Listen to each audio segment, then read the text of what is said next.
A astrapeia, nome científico Dombeia wallichii, também conhecida como árvore das hortênsias, é um arbusto grande ou pequena árvore nativa de Madagascar, famosa por suas inflorescências exuberantes, que lembram bufantes buquês pendentes.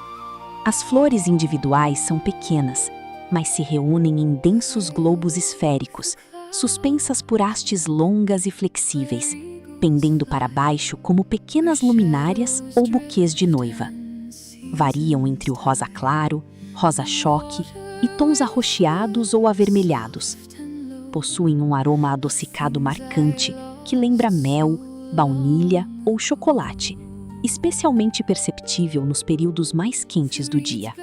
As folhas são grandes, aveludadas e em formato de coração, cordiformes, com margens levemente serrilhadas e cor verde intensa. Cobrem a planta densamente, proporcionando boa sombra. Trata-se de uma espécie rústica, que pode atingir entre 3 e 5 metros de altura, com copa arredondada e bastante ramificada. Ao contrário da maioria das plantas, a astrapeia floresce predominantemente no outono e inverno, de maio a agosto no hemisfério sul. A astrapeia é uma planta rústica, resistente e de crescimento rápido. Por ser muito vigorosa, ela não exige cuidados complexos, mas alguns fatores são essenciais para garantir uma florada abundante no inverno. Para florescer com intensidade e manter a copa densa, a astrapeia precisa receber pelo menos 6 horas diárias de sol direto. Ela até tolera meia sombra, mas a floração será visivelmente mais fraca e a planta tenderá a ficar com galhos longos e ralos em busca de luz. Logo após o plantio, regue de 2 a 3 vezes por semana, até que a muda se estabeleça bem no solo. Possuem raízes profundas e são bastante tolerantes a curtos períodos de seca. Regue moderadamente apenas durante estiagens prolongadas. Evite o encharcamento. O solo deve ser bem drenado, pois o acúmulo de água nas raízes pode apodrecê-las. O solo ideal deve ser rico em matéria orgânica, profundo e bem drenado. Não é uma planta muito exigente quanto ao pH, mas prefere solos levemente ácidos a neutros. Ao abrir a cova, misture a terra de 10 a 20 litros de esterco curtido ou humus de minhoca, somados a uma fonte de fósforo, como farinha de ossos, para estimular as raízes. Aplique um adubo rico em fósforo e potássio para preparar a planta para a florada de inverno. Adube com matéria orgânica para recompor os nutrientes após o esforço da floração. A poda é fundamental para controlar o tamanho, já que ela cresce bastante e pode ocupar muito espaço no jardim. Faça a poda sempre logo após o término da floração, no final do inverno ou início da primavera. Nunca pode no outono, pois você removerá os botões florais que estão se formando. Escolha se deseja conduzi-la como um arbusto grande, deixando vários troncos desde a base, ou como uma pequena árvore, eliminando os brotos da base e mantendo apenas um tronco principal. Remova galhos secos, doentes, cruzados ou que estejam impedindo a entrada de luz no centro da copa. Como os cachos de flores pendem para baixo, se os galhos ficarem muito baixos, as flores podem encostar no chão. Corte os ramos inferiores para elevar a copa. Prefere climas subtropicais e tropicais. Suporta o frio moderado e geadas leves. Em regiões com geadas severas, as folhas podem queimar, mas a planta costuma rebrotar com força na primavera. As flores de astrapeia, gênero Dombeia, aparecem predominantemente em tons de rosa, mas variam conforme a espécie ou híbrido. Rosa claro a rosa médio é a cor tradicional da astrapeia mais comum. Rosa choque ou avermelhado, algumas variedades híbridas apresentam um tom bem mais intenso e arroxeado, branco ou creme. Espécies como a Dombeia burgesi ou a Dombeia tiliacea produzem flores brancas, por vezes com o centro rosado. Conforme as flores envelhecem na planta, todas elas passam por uma transição natural para tons de marrom seco, mantendo o formato de buquê pendente por bastante tempo antes de caírem. A astrapeia é considerada uma das plantas mais importantes e queridas para a fauna de polinizadores, ganhando até mesmo o apelido de flor de abelha. A atração massiva que ela exerce sobre abelhas e beija-flores deve-se a uma combinação perfeita de características anatômicas, época de floração e oferta de alimento. Floresce no outono e inverno, entre maio e agosto, período em que a grande maioria das outras plantas não tem flores no Brasil.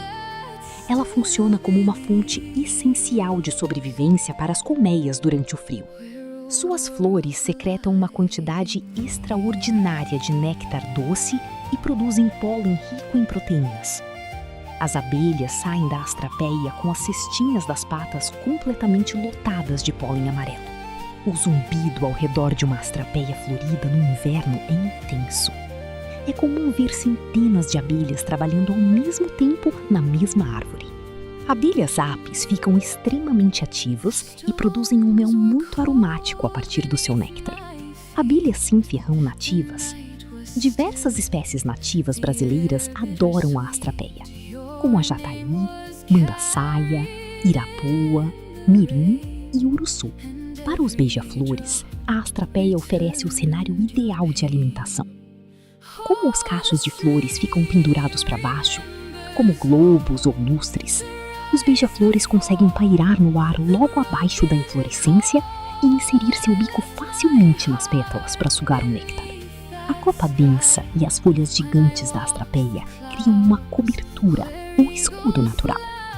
Enquanto o beija-flor se alimenta por baixo das flores, ele fica parcialmente protegido do ataque de aves de rapina. Os beija-flores possuem um metabolismo aceleradíssimo e perdem muita energia nos dias frios de inverno.